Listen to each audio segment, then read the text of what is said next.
So here we have the new 2026 Jeep Cherokee. This one comes in the limited trim level with 4-wheel drive. Red Hot Pearl coat is the paint. And then we have black and Arctic leatherette interior. For the powertrain, we get a new 1.6 liter turbocharged 4-cylinder hybrid engine, and that's mated to an electronic variable transmission. As we come around to the front end here, we do get our LED headlamps along with the LED daytime running lights and LED fog lights. And this front fascia is really neat. When I first saw it in the pictures, I was like, okay, but now that I see it in person, especially with this Red Hot Pearl, it's really growing on me, especially because it just looks bigger, it looks bolder than the outgoing Cherokee. And down here, these wheels, these are gonna be 18-inch aluminum. We get passive keyless entry on the front doors. And then to the door panel here, power mirror controls are there. We get one-touch up and down windows on the front, and then regular power windows on the back. We get electronic child lock and rear window locks here, which is great. Power door lock controls, and then you get an electronic opener there, and then if you ever lose power for whatever reason, pull right there and you can open it manually. Now here you can release the gas cap. Headlamp controls are here, so you go auto, parking lights, low beams, fog lights, and then you have the trunk release, or the front engine compartment release right there, and then your electronic parking brake. You pull up to engage, hit the brake, press down to disengage. So this is interesting. This is the first time I've actually seen this, so we're gonna see how that does, because it doesn't look like there's a latch underneath. Yeah, that's interesting. But a manual tilt telescoping steering wheel. And then here's the power driver's seat with 2-way power lumbar support. And I apologize for this dreary day. It's windy, it's cold. But I want to give a huge thanks to Chrysler, Dodge, Jeep, Ram of Franklin here in Franklin, Tennessee for allowing me to review this Cherokee today. I'll leave a link below in the description. If you're looking to find the best price on one of these closer to home, click that second link down below. It takes just a minute to fill out your information, and I'll make sure the local dealers are fighting to get you the best price on this or whatever new vehicle you might be interested in. Now that's my leg room there. For this to be the small one, pretty impressive. I do have the seat quite a bit back, adjusted for someone of my size, being 6'3" and longer legs. So, well, your seat back pocket is on the passenger side. 2 USB-C charge ports, AC vents are there. And there's, look, the front from back here. And then I can show the shade. So there's the panoramic roof. I have the shade halfway open, so that's what the sunshade looks like. I'll show you how far it opens here in a minute. This middle seat folds down. Bottle holders are there. And then lights are here. And then you have a grab handle. If you want to hang a shirt or a pair of pants here, you can. And if you didn't see that, let's say you open the door again. Now, in the back seats, you usually don't have a release because you can just go out through the front. There's your fuel filler there. Again, with this one being a hybrid powertrain, according to the EPA estimates and the gallon capacity of the fuel tank, you're able to get 500 plus in terms of the range on a single tank, which is great. Seeing as this only takes 13.7 gallons. But really feeling the full LED lights on the back.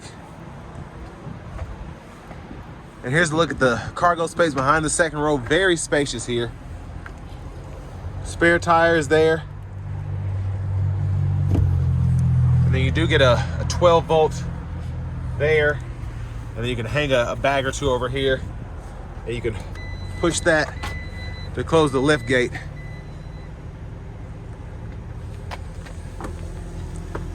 And there's a look underneath of the exhaust. Trying to keep the little sprinkles of rain from getting on the lens here. But here's the seat. If you want to fold it flat, take it and do that. Top tethers on the back of the seats themselves. Easy to snap it back into place. Lower anchors right here. And then to the front passenger seat, you get that power with 2-way power lumbar support there as well. Glove compartments here. We'll cut the fan speed down this. And then I'll show you the window sticker. Y'all can pause anywhere you need to take a closer look at anything. It's kind of hard to do all this with gloves, but I'm trying here. So $44,085 is the sticker price. And then there are the fuel economy numbers there. Parts content.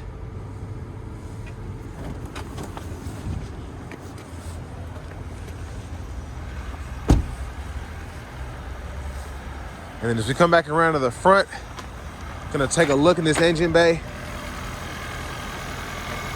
And there's that 1.6 turbo 4 hybrid setup. And I do think it's interesting how they set up the hood release again. It's crazy that I can just push a button on the inside without hitting a latch.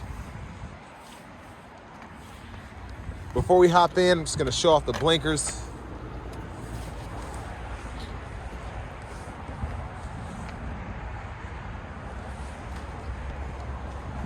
We do get them in the side mirrors.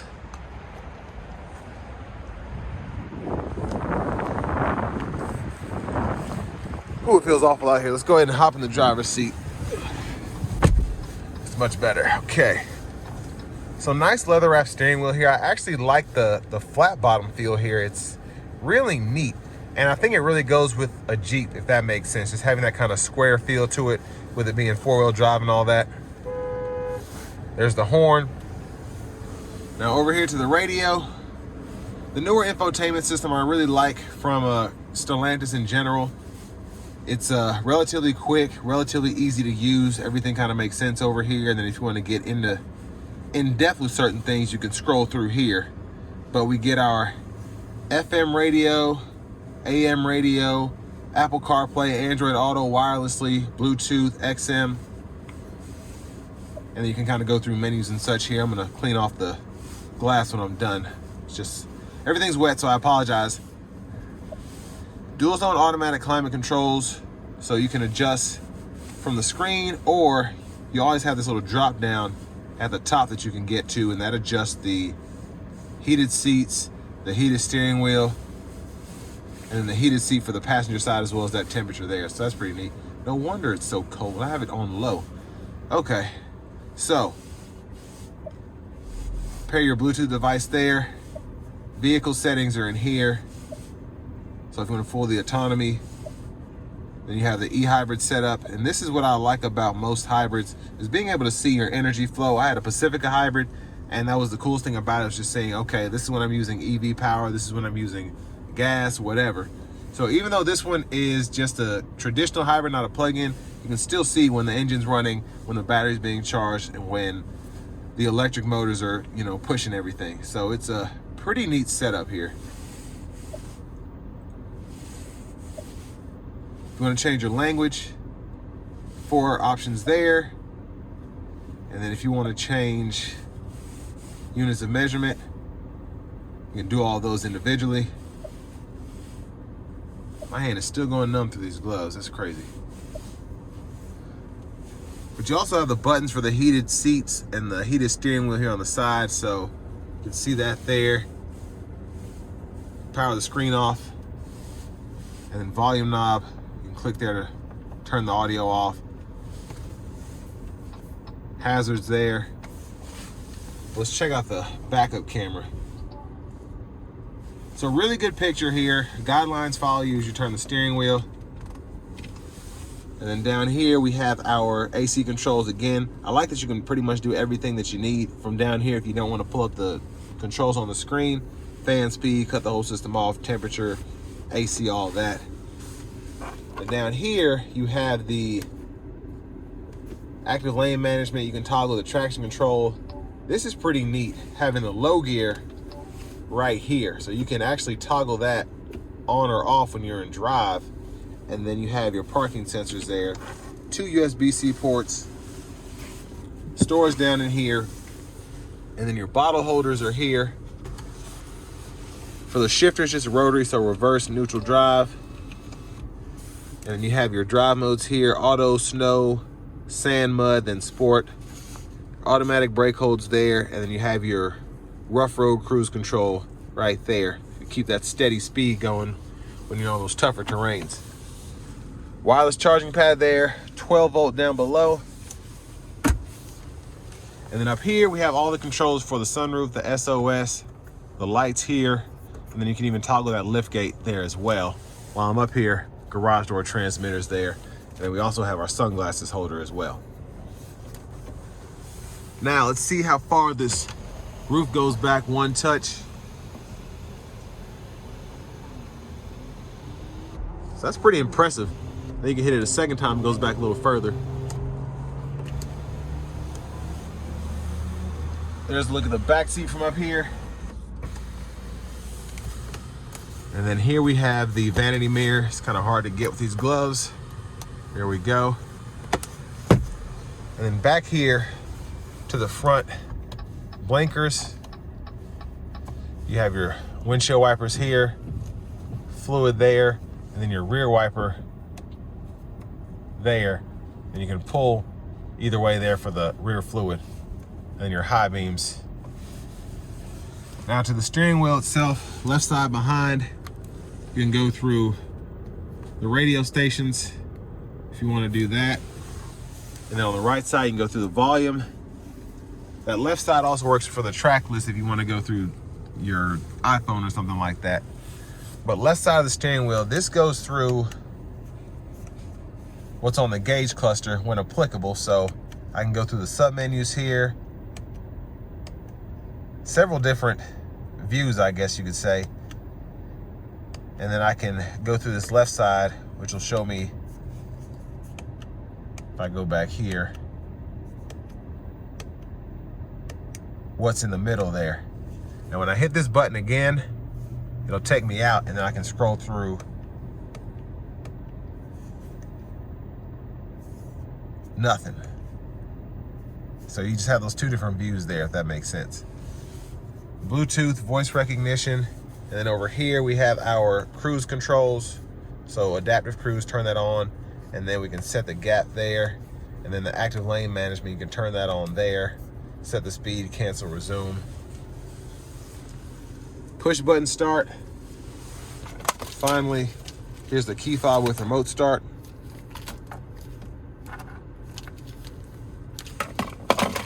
But next, let's go ahead and take this 2026 Jeep Cherokee Limited out on the road for a test drive.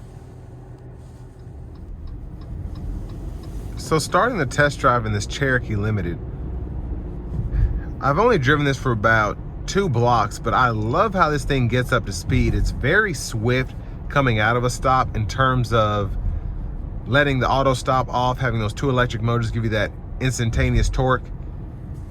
So far, it's just been very nice. Not what I would expect from the Cherokee, especially, you know, prior years we've had the 2-liter turbo and things of that nature. So this 1.6 turbo is really great. And you're getting about double the fuel economy in the city, which is fantastic. So EPA estimates are 39 mpg city, 35 highway, and again, I haven't driven it that much, but right off the bat, I can just feel the difference between how this thing handles, how it feels. Specifically with this being the Limited, having this new steering wheel, nice thick padding, heated. I really like the square design. And then just having the updated infotainment system, I feel like I'm in a top of the line Wagoneer or something like that. And that's what you want if you're gonna spend this much money for a Cherokee in the Limited trim.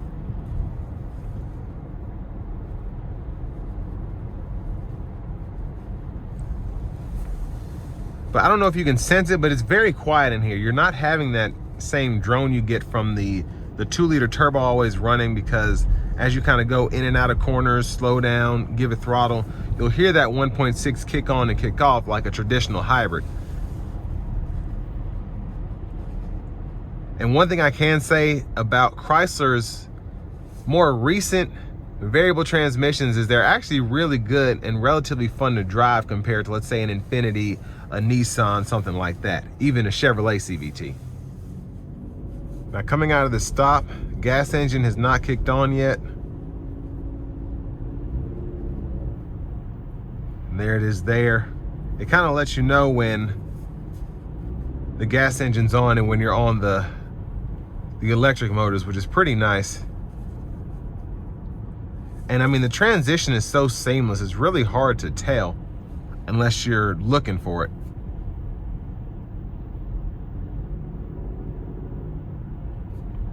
But again, compared to the 2-liter, I like how quiet this 1.6 is. You can still tell it's a turbo 4, but it still has a nice, I guess, groan to it, like you'd expect from, let's say, like a 2.5 4-cylinder or a 3-liter V6.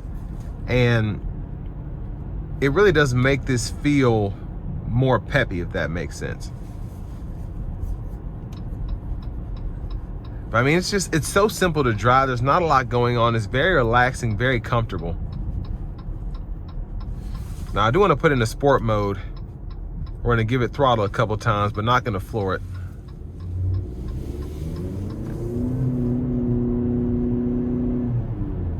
Yeah, this thing is actually really quick.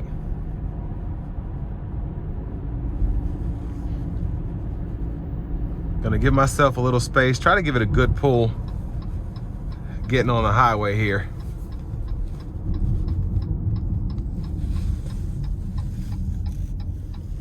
Here we go.